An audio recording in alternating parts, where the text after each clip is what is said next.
So President Biden and Democrats are extremely concerned, not just because of what has taken place over the past year, but also what is taking place right now. Now, I want to address what is going on, what we are seeing from Russia, what we're seeing from Israel, and what we're seeing here in the United States. All this stuff is going to impact us because what we are now noticing, and we're now starting to see more and more reports of this, is that Democrats are doing all that they can, not only to slam Republicans and former President Donald Trump, but to try to do whatever they can to save themselves and make themselves look better leading into this election year. So, I'm going to address what's going on and how this is going to impact you and what we can expect. All I ask is one thing, takes 2 seconds. Go ahead, hit that like button if you enjoy these daily updates. And now, let's begin.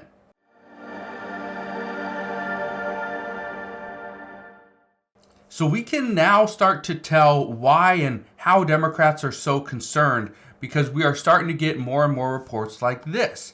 This just came out just today. It says former President Donald Trump was disqualified from Colorado's 2024 primary ballot by the state Supreme Court. Yes, they have disqualified him.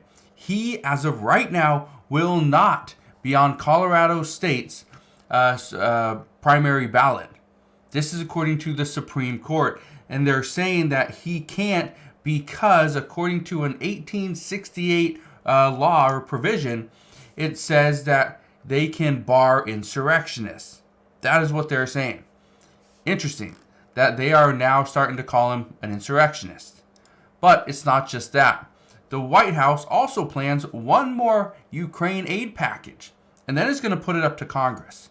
But what we have already heard is that Republicans are not going to pass another bill for Ukraine, not unless there's border security policies. Well, what comes out of the White House? Well, it says that the Republican Party does not want to pass any aid to Ukraine because they want Russia to win the war. Well, not necessarily. And guess what came out yesterday? It says Russian President Vladimir Putin, he says Russia is ready to talk to Ukraine. He wants to be prepared. He wants to talk to Ukraine, the United States, and to Europe and see what is the future of Ukraine. What is the future? And how could Moscow defend its national interest? That's what Vladimir Putin wants. Now, I'm definitely not defending him, but this is where things are starting to get interesting. Because now, leading up to a presidential election, Vladimir Putin wants to talk. He wants to go and discuss and prepare and see what the future of Ukraine actually is. Interesting. But the reports that we got out yesterday and this morning, the ones that are coming from more of the Democratic media and from some statements from the White House, they're saying that, no, we need to send more aid to Ukraine. Yes, that could be part of it, but wouldn't it make more sense to discuss and negotiate and see where things are at? Possibly. But again, that's just what some experts are saying. Others say that no, we need to fight it out and see which president's going to win. And if former President Donald Trump wins the next election, maybe he can negotiate with Russian President Vladimir Putin. But again, this is why Biden is extremely concerned, because what is now starting to happen is putting all the responsibility on President Biden. And some say he just can't do it. He can't handle it. Now, here's another thing that's going on. We are now starting to see more and more issues coming out of the Red Sea because of the fighting that's going on between Israel and Hamas. The biggest issue right now is the fighting out of the Red Sea, okay, or in the Red Sea. It is causing just extreme delays. What we now know, and this was mentioned on Monday by Lloyd Austin, okay, he said that we are going to create a coalition. It's called the Operation Prosperity Guardian. Well, this was supposed to only be 9 members. But according to reports out this morning, it says so far 19 nations have signed on to this that they're dubbing the Operation Prosperity Guardian instead of the initial 9 that the Defense Secretary Lloyd Austin introduced on Monday. That's good news. That's big news that 10 additional nations have signed on to this.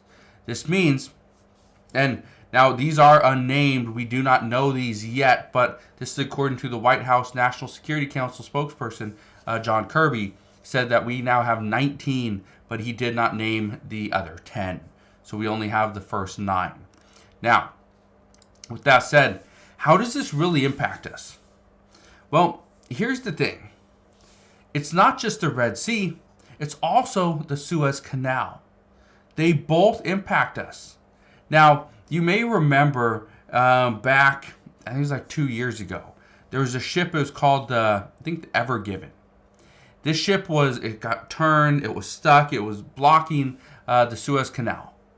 And I can't remember how long the blockage was, but this created multiple delays. There were so many different delays. There was ships backed up in the sea, before the port. They couldn't get through. The items on the ships, some were going bad. There was a lot of issues here, right? Well, this is just the start, okay? Because what we are now seeing is that many companies have decided to just halt all shipments, everything. We know BP, for example, on Monday said they're going to pause all oil shipments. We know some of the more major shipping companies, the 4 largest ones, that's CMA, Hapag-Lloyd, Maersk, and MSC, they all decided they're pausing operations in the Red Sea as well. The Red Sea, I believe, accounts for 12% of all international shipments. It's an important shipping corridor. I want to read you this. It says it's a new supply chain crisis. A new Suez crisis threatens the world economy. The Economist argued in the last week, 4 of the world's biggest shipping companies, CMA, CGM, Hapag-Lloyd, Maersk, and MSC, have paused operations in the Red Sea, the route through which traffic from the Suez Canal must pass because of the Houthi attacks. The crisis even affects ships that have nothing to do with Israel. One of the vessels attacked by the Houthis was sailing under a Hong Kong flag. It says some shipping companies are rerouting traffic from Asia to Europe around the southern tip of Africa. And it reports that will add 10 days to the trip, which means it's going to get more expensive along the way. Now, here's the issue. President Biden and the White House want this resolved. What they are now doing, okay, because with these cargo ships forced to go a longer route, right, this is going to cause things to go up, additional inflation. That's not what they want. They want to make sure that we do not see additional inflation. So, here's what the Biden administration is doing at this time. They are trying to work with Israel, trying to work with Hamas, the Palestinian people. They're trying to ensure that prices don't go up. Okay? That's one thing. If prices stay down or continue to fall, or prices aren't really falling, but inflation is slowing. That's where we're at. If inflation continues to slow over the next 3 to 6 months, that would be a positive sign for Democrats and for the Biden administration, especially leading up to a presidential election. One of the things that they can't have is prices going back up. If they do, there's a good chance the American people will vote for a Republican, will vote for Republicans rather than Democrats, because Democrats have said all along, you vote for them, you will see prices come down. Now, prices have come down. Is it because Democrats are in charge? Probably not. Is it because there's Republicans in the House of Representatives? Probably not. I don't think it would have mattered who was in charge. But prices have come down, or inflation has slowed. Okay?